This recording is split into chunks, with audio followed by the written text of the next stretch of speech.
But Nineveh is of old like a pool of water, yet they shall flee away. Stand, stand, shall they cry, but none shall look back. Take ye the spoil of silver, take the spoil of gold, for there is none end of the store and glory out of all the pleasant furniture. Nahum 2, verse 8-9. Behold how Nineveh, that ancient city of flesh and bone, is but a stagnant pool of water, your own old state of consciousness, inert and easily agitated. Yet when the Christ within awakens, even that great illusion flees. They who clamored, "Stand, stand," find themselves aghast. None dare look back into the dying currents of their former self. For once the living presence stirs, the old patterns collapse like sandcastles washed by the rising tide of your own imagination. And then the call, "Take ye the spoil of silver, take the spoil of gold."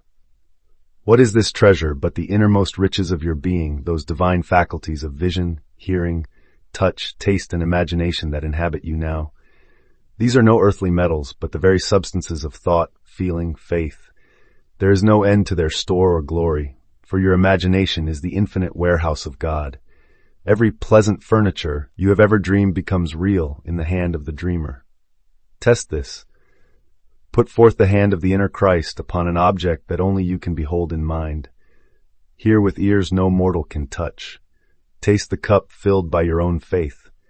These are the spoils, silver and gold, paid by the universe to the one who dares to know himself as the dreamer who dreamed all worlds into being. The dreamer sold into the flesh, sold into every limitation, now stands beside Pharaoh Lord, next to power. He redeems and forgives, for he alone possesses the keys. So rise, O sleeper, and take your spoil. Abandon the fleeing Nineveh of yesterday. Take up the endless riches you have known in secret. Your imagination is Christ in you, the hope and the glory of all. Nahum's image of Nineveh as a pool of water speaks to the fluid, ever-shifting realm of our own subconscious. The city that shall flee away is the old self-image, our doubts and fears, that dissolves when we no longer pour attention into it. The cry, "Stand, stand," is the mind's final plea to hold on to outdated beliefs. But none shall look back describes the irreversible shift in awareness once we awaken to our creative identity.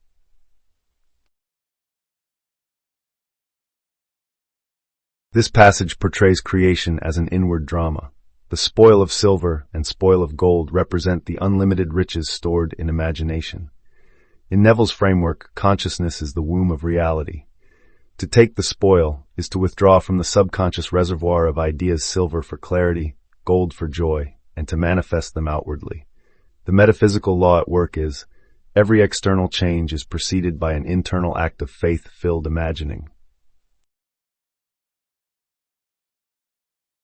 The divine power revealed here is the capacity to repattern reality by diving into the store and glory of our own imagination. We possess the Christ presence, the dormant you who dreams worlds into being. When we knowingly align with that inner power, we reclaim authority over our experience, reshaping circumstances as naturally as Joseph interpreted Pharaoh's dreams to save an empire.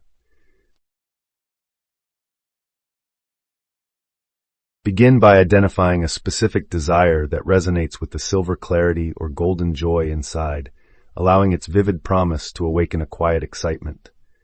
Then, move into stillness and imagine yourself standing before a scene already fulfilled. Feel that triumph and serenity as though it were happening in this very moment.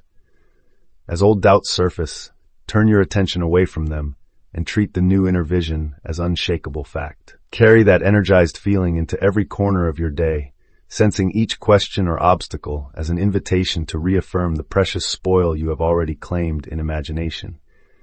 Persist in this way until the outer world naturally begins to mirror the steadfast conviction you hold within. As this practice deepens, withdrawing again and again from familiar patterns and consciously taking the spoil of your creative vision awakens the divine presence at the core of your being. Gradually, the pools of limitation recede, and life unfolds from an inexhaustible treasury of ideas born in the silent sanctum of your own consciousness.